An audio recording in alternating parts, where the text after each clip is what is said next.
The e-tracking system has been used in 11 other states and it has been found to be effective. Perfect? No, but effective. One of the unintended consequences of making pseudoephedrine by prescription only is as soon as you do that, it falls under HIPAA regulations. Sheriff Neer can no longer see who's buying large quantities of Sudafed. He has to trust that the doctors are the gatekeepers of who's buying Sudafed. Right now, we can see statewide who's purchasing in St. Charles County, and Lincoln County, and Warren County. If St. Charles County opts out of the statewide system, you create a huge blind spot for the entire state e-tracking system.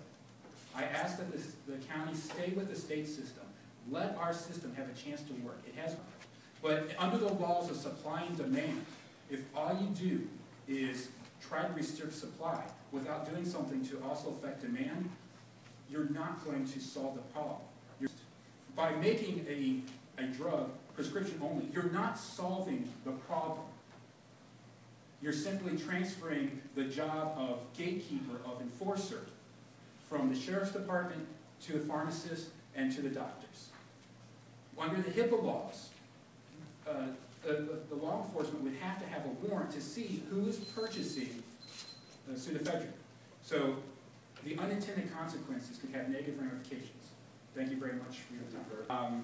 Today, if you have an established relationship with a physician, physicians have standards for all calls. And I will guarantee you that pseudoephedrine is nowhere near the top of the calls that come in any season. And there are standards that are established in each office for what makes a patient come in and what allows a prescription to be called out. Those exist everywhere. And for those people with an established relationship, this is 6 mouse clicks on an electronic record to send out a year's worth of pseudoephedrine. The issue, there is a benefit to moving pseudoephedrine production, methamphetamine production, if it has to go city by city, county by county, out of the area, and that is the children that are exposed to the meth production itself.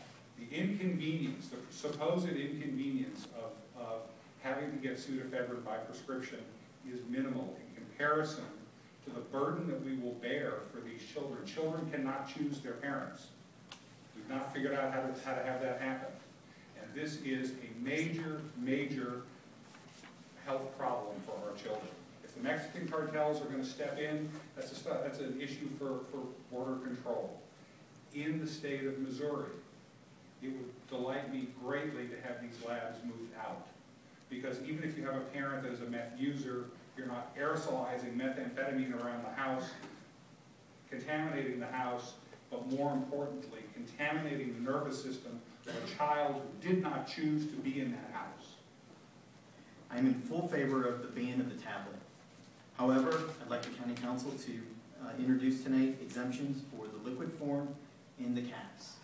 This is a very slippery slope. I've had a hard time with this, going back and forth. There's not a lot of information out there to decipher and to research, but I think that we need to give it a 6-month or a 1-year time to see if we decrease our meth bust and come back and reevaluate it next year. This county council has to remember about the families that only make $23,000 in our county. Yes, our county is a very well county, but we have some poor areas and some people that are under the poverty level. You have to remember that some families in our county don't have health insurance. And you have to remember that some people in our county don't have a primary care physician. They just can't afford it. Some people need the pseudoephedrine to get by on a daily basis. Our public health director at the last meeting stated that our public health department cannot and will not dispense or give prescriptions for pseudoephedrine by nurse practitioners or by our county doctors.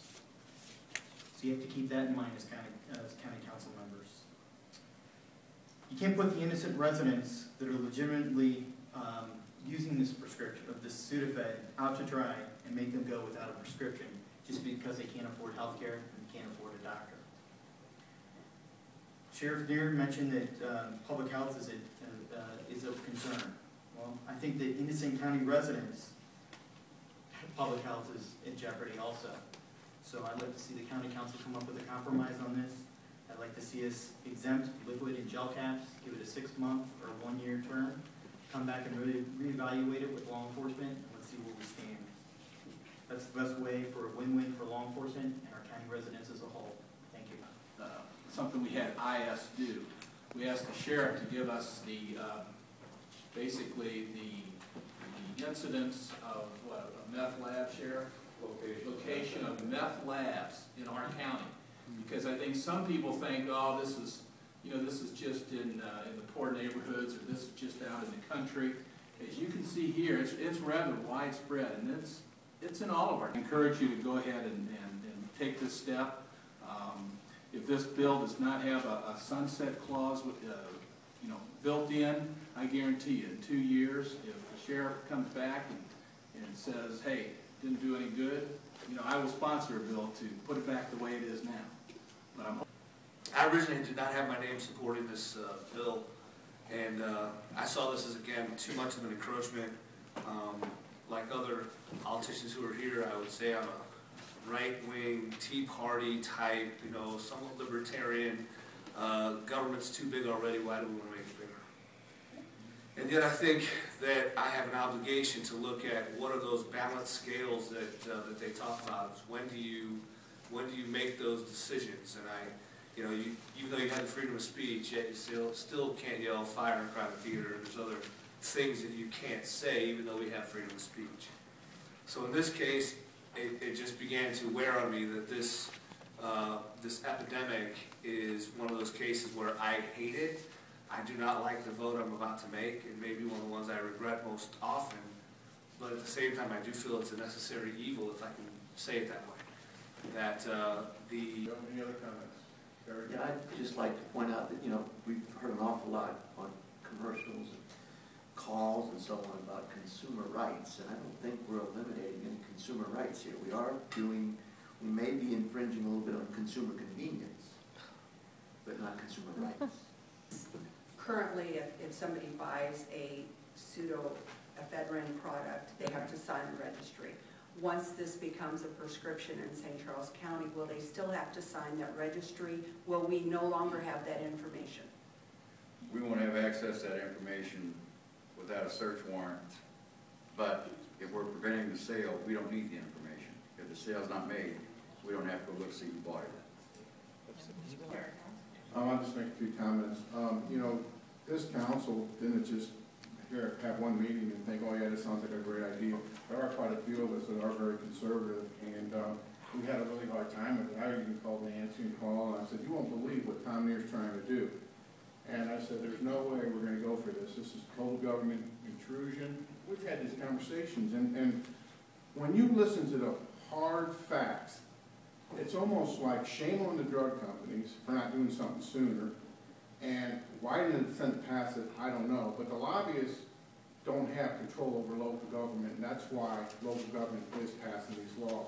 Just go over some numbers. If you want to talk about being conservative, what about the fiscal responsibility that it's costing the state of Missouri $30 million a year in meth abuse?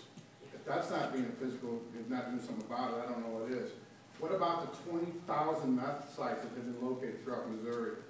What about the 522,000 pounds of hazardous waste removal?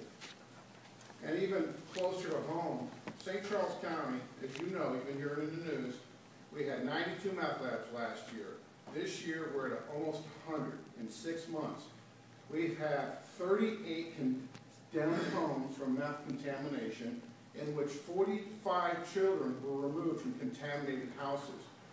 Now, if the health department did nothing, if there was a disease and there were 45 children in this county contaminated with the disease or had a disease and the county did nothing, the people would be outraged. Now, how is this any different? So we did examine this quite a bit. We did our thorough information. We did a lot of meetings. We had a lot of finding facts, and so I truly know that we're doing the right thing, and I hope the state steps up and does the right thing too. Any other questions or comments? Donna? Bill number 3747, a health ordinance with a penalty provision establishing a new chapter of the ordinances of St. Charles County, Missouri, regulating the delivery of ephedrine and pseudoephedrine due to their direct role as methamphetamine precursors within St. Charles County, Missouri. Councilmember Darty? Yes. Councilmember White? Yes. Councilmember Cronin? Yes. Councilmember Matheny, Yes. Councilmember Wynn, Yes. Councilmember Brazel, Yes. Councilmember Hollander. Yes. Bill 3747 is passed. Moving